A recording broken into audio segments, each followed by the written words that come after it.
وزير الشباب والزمالك مش ناوي يجيبها البر. شكله كده عايز يطلع مسرح بعد ما راح زار المنتخب وقعد مع زيزو عشان يقنعه يجدد للزمالك، لأن الزمالك نادي القرن الحقيقي ونادي الوطنية والكرامة، وجمهوره جمهور الصفوة، وكمان لحفظ ماء الوجه، بدل ما الإدارة تسلمه للجمهور يشتمه تاني، أو ممدوح عباس يطلع يلقح عليه وعلى أبوه وعلى اللي جابوه، أو يسيب له عربيته مرمية في التوكيل من غير ما يدفع له تمن التصليح زي ما وعده. من الآخر كده أكرم له يجدد من سكات. أشرف راح سالت إيده من موضوع المنتخب وزيزو ده، وجري جري عمل مداخلة على أون زمالك سبورت اف ام مع شوبير، وقلع بدلة الوزير، وراح ضارب الفانيلا البيضة بخطين حمر أنا هفضل أحبها طول العمر، وراح قايل بكل تعصب وانحياز إن الأهلي يجب عليه إنه يتحمل مسؤولية قرار الانسحاب. وقال برضو إن الزمالك السنة اللي فاتت انسحب عشان المؤجلات وتحمل نتيجة انسحابه، أمال إيه؟ والرابطة طبقت اللائحة، فالسنة دي بقى الأهلي هو اللي انسحب عشان عايز حكام أجانب، يبقى عليه تحمل نتيجة قراراته، لأن الأمر يتعلق بالمال العام والتعاقدات والإعلانات. وفي الآخر خالص بعد ما صادر على قرار اللجنة الأولمبية اللي بتحقق في الموضوع، افتكر وقال إن الأزمة وصلت للجنة الأولمبية، وهي جهة محايدة ستراجع الأمر وتصدر قرارها. طيب، أنا من رأيي إن من تدخل فيما لا يعنيه سمع ما لا يرضيه.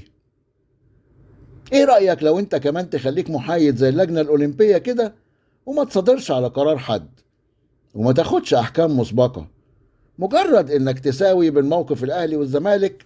ده التدليس المعتاد من كل زملكاوي، لأن الأهلي أعلن بوضوح إنه لم ينسحب، وإنه منتظر المباراة تلعب بالشروط التي حددتها الرابطة.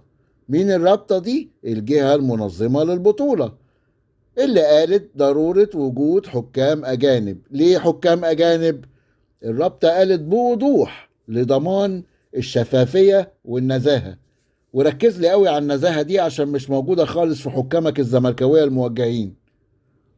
ثانيا، الأهلي عنده خطاب رسمي من الرابطة بطلب حكام أجانب، ده غير بقى مكالمات ورسائل كلها تأكيدات من الرابطة ومن الاتحاد إن المباراة بتلعب بحكام أجانب.